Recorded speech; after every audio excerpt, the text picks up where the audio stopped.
I'm Alice Cooper, and you're not. So That's pretty obvious. that's a big problem for you. Yes. How you going today, Alice? Look like in a good How you mood. doing, man? Everything's great. Everything's great. We're getting ready to start the American leg of the tour now, and we've already done 52 shows, so we're ready to go out and finish up till November. He's busy, man. And in the meantime, you're going to be releasing your latest album, Road, on August the 25th. Like, you're no stranger to this, mate, having already released nearly 30 albums over your career, but do you still get nervous or anxious the closer it gets to release date? Yeah, you always do, except for the fact that it's a hard rock album, and it's an Alice Cooper album all the way. This album came about by me trying to show off my band. My touring band is so good that I said I want to do all these new songs about the road, but I want to do them live in the studio. Right. I don't want to, maybe we'll do 2 or 3 overdubs on the whole album, but live in the studio. And this band killed it. They went in, they all, we all wrote the songs, and then they just went in and nailed it in the studio. There's probably some people out there, bro, that don't know too much about music jargon. So when you say live in the studio, what does that actually mean? Well, it means the band is actually playing the song. We're not layering it. In other words, a lot of albums are done where you put the bass and drums down, and then you get them perfect, and then you put a guitar on, and then you put another guitar on, then you do a vocal, then you put a keyboard, and you mix it all together.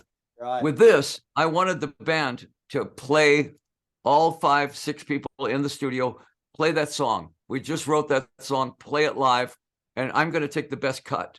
I'm going to take the best take. And that way you don't lose the energy.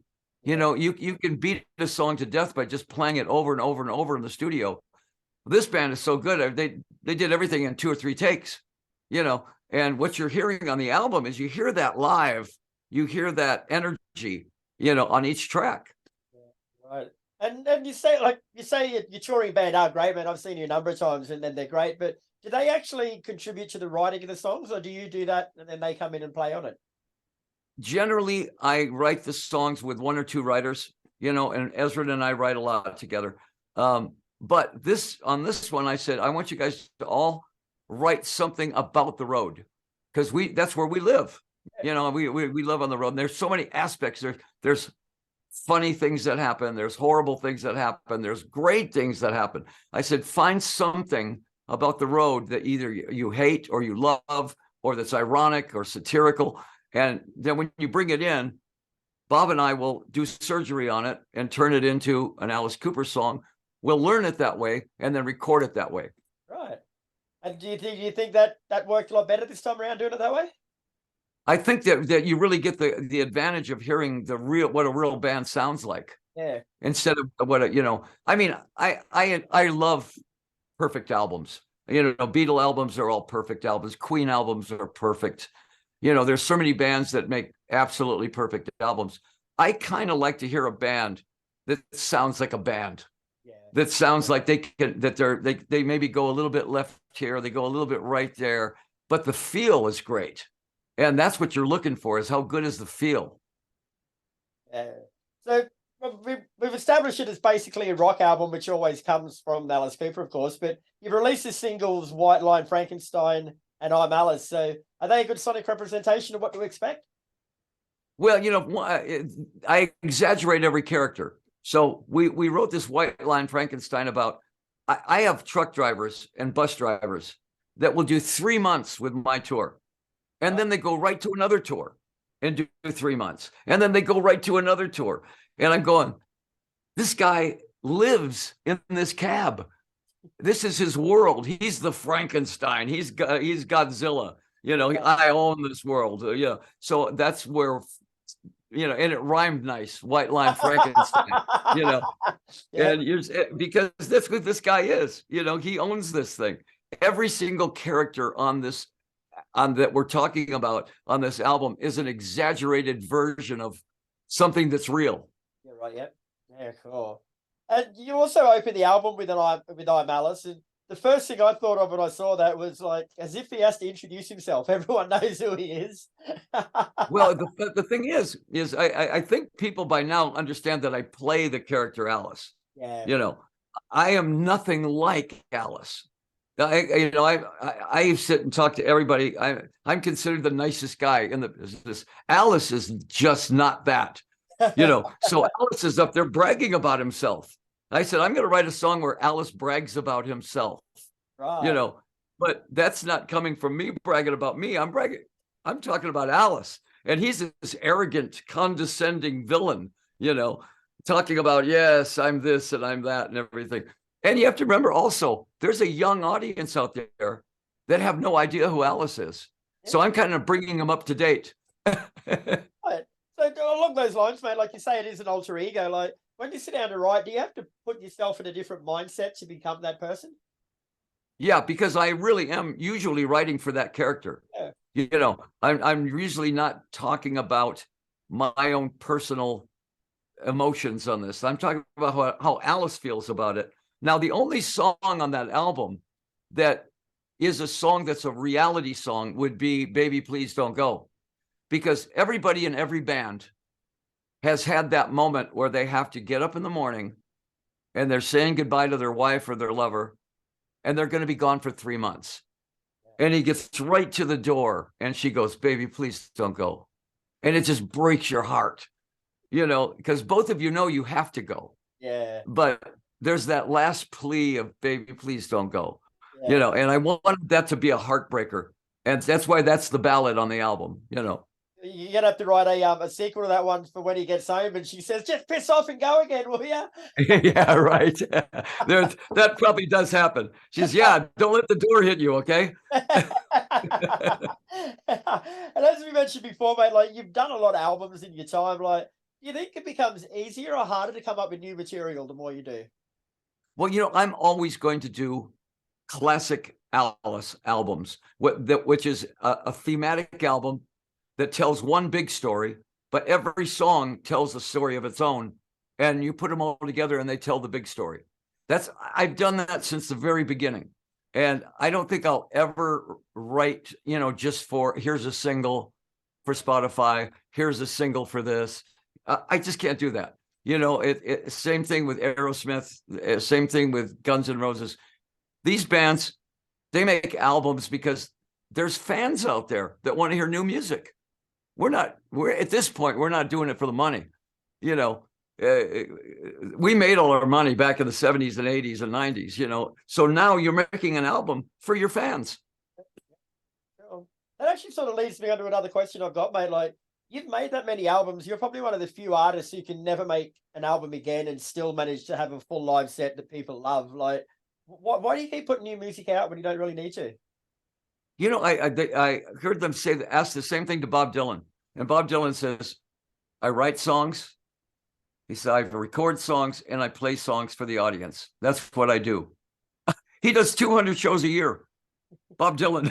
Amazing. And when I thought about that and I said, that's exactly what I do. I said, I can't think of anything I would rather do than that.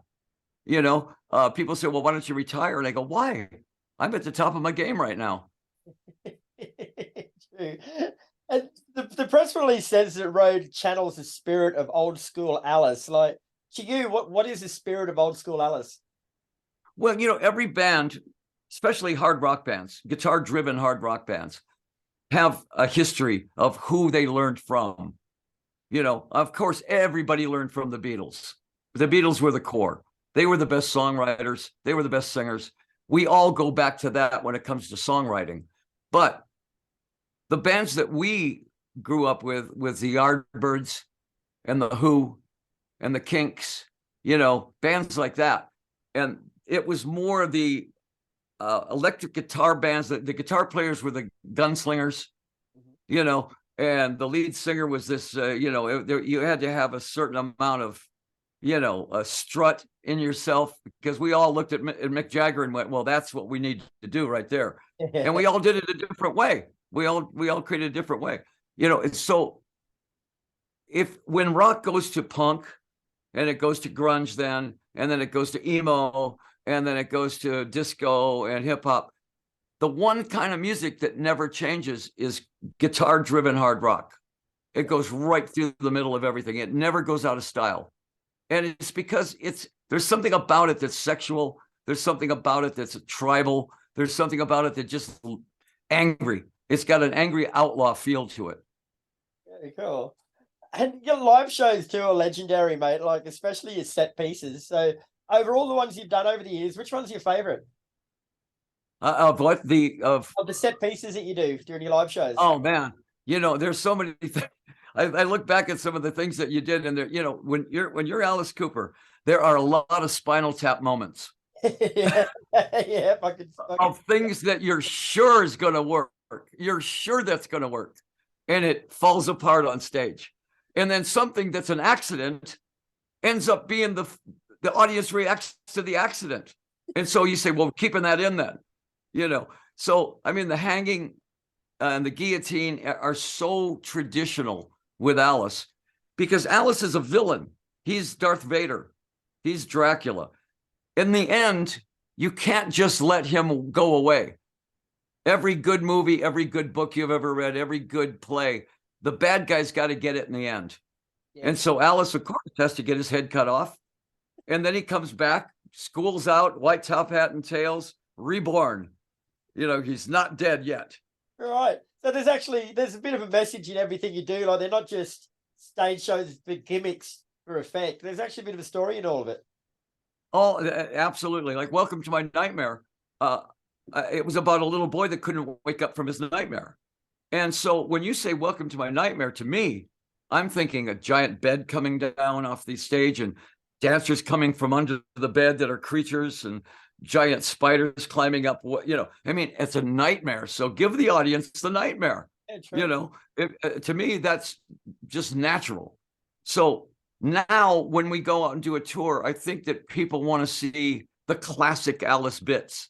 Alice in a straitjacket, breaking out and killing the nurse, and then them cutting his head off, and then him coming back. There's a certain style of dark vaudeville that we do.